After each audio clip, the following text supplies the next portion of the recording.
Hi all, this is Dr. J, streaming live from Long Island, New York, where the weather is damp, cold, rainy, yucky, feels more like winter than spring. And no, I do not have a toothache. I'm just in deep thought, thinking, thinking, how deep is this correction going to be? Well, do I have it right from 2 days ago when I said 500 to 1,000 on the Dow? Maybe a couple of hundred on the S&P? Probably, but we're going to take a look at it. I didn't like the SPX candle today. Frankly, it scared me. But I didn't do wholesale selling. I took my profits on my earnings plays. I took pre-market profits on Apple. I took pre-market profits on AMD. And then what else did I do? I sold my teum during the day for a nice profit. These are all swing trades or earnings play. But I didn't leave well enough alone, of course. I had to ruin things by going back into AMD at 2762 or 2760, something like that. And naturally, it closed 80 cents lower. Let's take a look at the charts. I have 6 charts, including the SPX, and nothing much exciting happened with me today. So I'm not going to talk about me. And besides, me is sometimes boring. So let's get to the boring charts instead. Not that they're boring. They give me a headache is what they are. Headache charts. Charts that say, uh-oh, for the most part. I don't like that. I like charts that say, sis, boom, ba, rally. That's what I like. But, you know, you got to call them the way you see them. AMD. Oh, this is an ugly red candle. Ooh, not a pretty candle. Made a very nice pre-market high and a high for the day at 29.15. And only to close it lower at 26.81, 3% lower. Nasty turnaround, nasty finish, but right at support. It closed the gap here at 26.80, low is 26.78. So we closed the gap, we're sitting at support. I'm hoping that it does what I think it's going to do, and that is go back up tomorrow, up. However, even if it does, I think it only goes back up maybe halfway or a little bit more than halfway. Let's say, let me just put a horizontal, yeah, it's good. Maybe to the high of Monday, Monday's high. Right about there. So on a run to 27.97, I think Dr. J might exit because just happy to get my money back on this trade. If it goes much lower, I'm also going to exit. I'm not too much lower. I'm not going to give it much rope. So one way or the other, I'm not liking my position right now in AMD, but I do think I might be able to get out unscathed.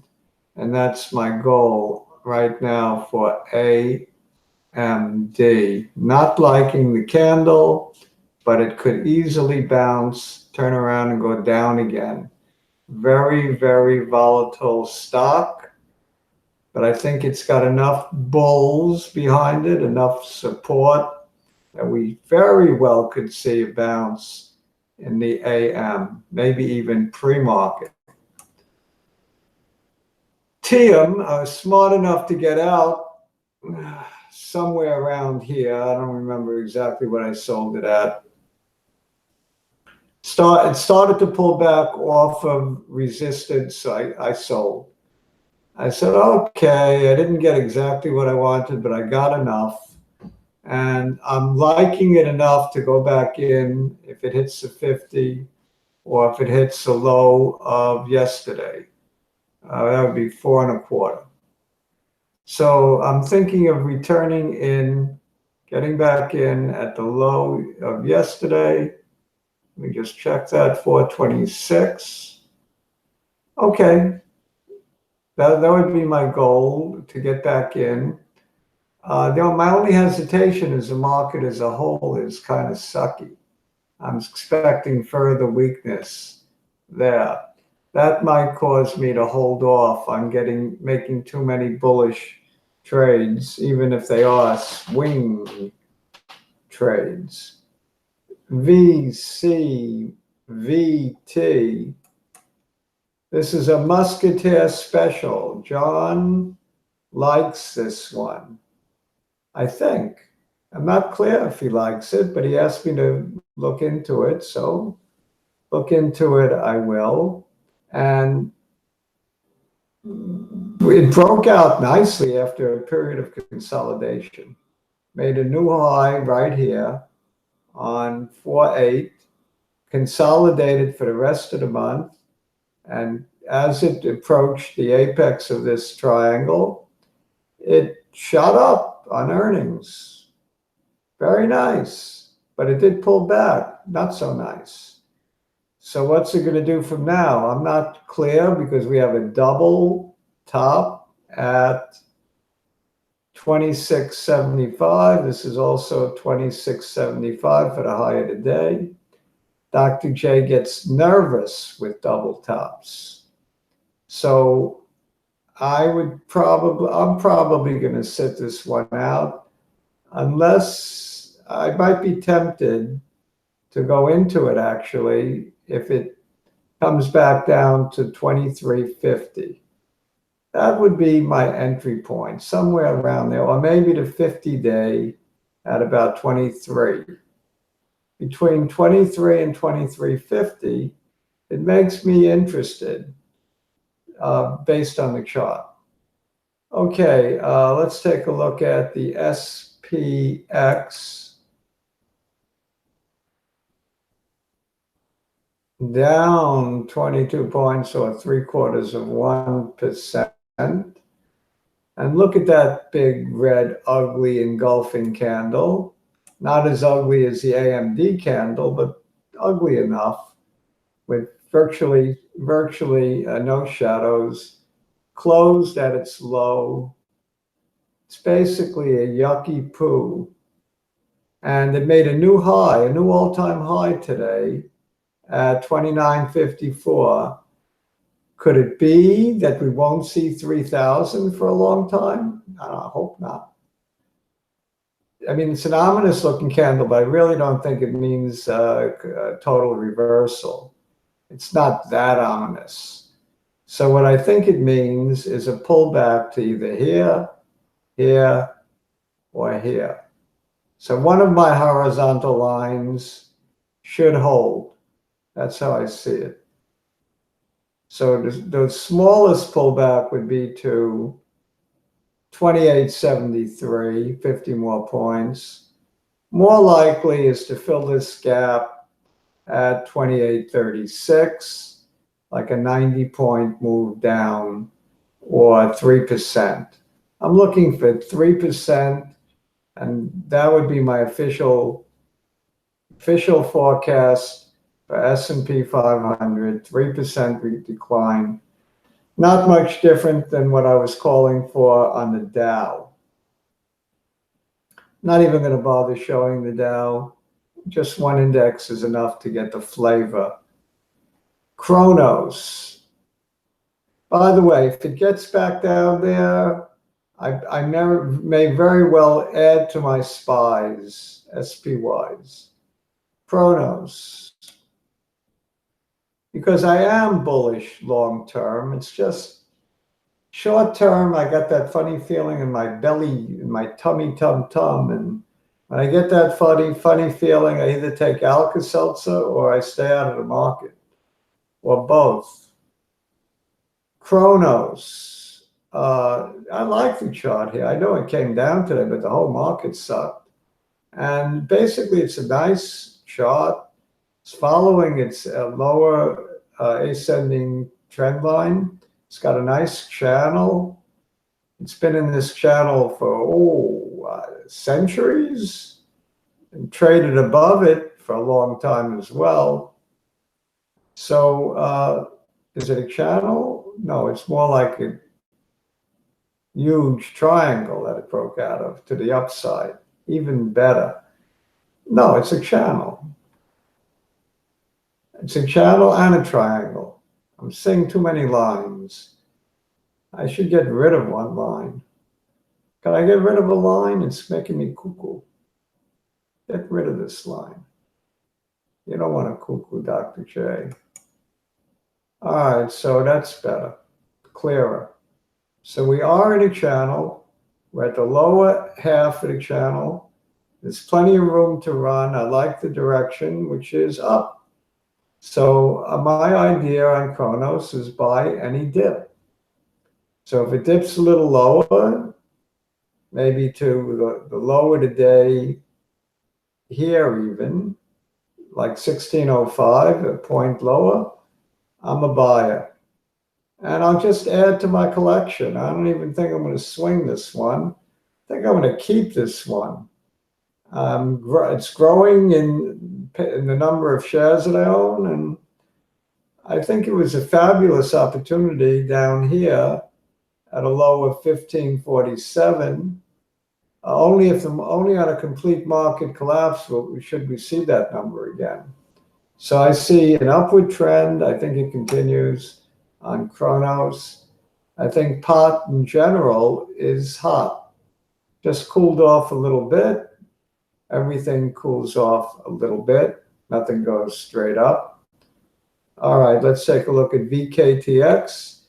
Anthony thinks maybe it's time to look at this because it had a nice decline from 1096 to 784. That's reason to give it a look, but it doesn't look like it's turning around. I don't see any signs of an immediate turnaround. If I wanted to buy this, I'd wait for 736, swing it with a stop loss at 690. So I'd buy at 736, stop at 690, take profit up here at about 850. That's what I might actually do that because, you know, it's not going to go down forever, and it has solid support right here on 1227, 1224, and 1221. So you've got very nice support going back to December. And remember, stocks have a long memory. So even though it's from December, that's nothing. There's nothing in between here and there. So this is support. Good swing trade. You lose it, you lose it, you know. If I lose it, I lose it. But I got a chance to make pretty good money, I think. I thank you for alerting me to this one, Anthony. I think it's playable on a little further dip. Probably playable now, but not. I would wait. For me, I'm going to wait. You let me know if you go into it, but I think I'm waiting on this. I mean, you never can tell. It could just go straight up tomorrow and go right up to its ascending trend line, right back up to 860. Why not? It could make an 80-cent move tomorrow. Anything is possible with stocks. I've learned that. The only thing predictable about stocks is its unpredictability. By the way, as always, for your own due diligence, my opinions are strictly relevant and do not constitute investment advice. I check with an investment advisor before following any of my ideas. Dr. J has some great ideas, but I also have some clunkers.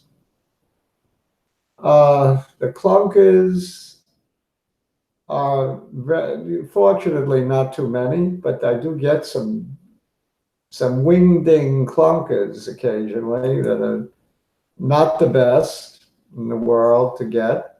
So you let me know if you think I'm entering a trade that's a clunker.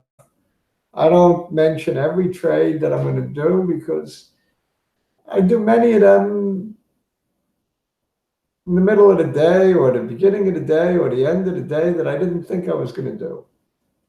So I can't anticipate everything, and I don't tweet everything out either. So basically what I'm looking to do is give you an idea of what I think based on the charts, sometimes based on fundamentals. And I'm looking for you to give me ideas so I can make money. This has been that's a little selfish of me. So we can all make money, all my viewers, all the subscribers to this vlog, we should all profit. Yes, that's the idea, is to profit in the market. Tip my Yankee cap to all those who are making money. Okay. This has been Dr. Jason live from Long Island, New York. I want to say shalom, sayonara, au revoir, arrivederci, ciao, hasta mañana.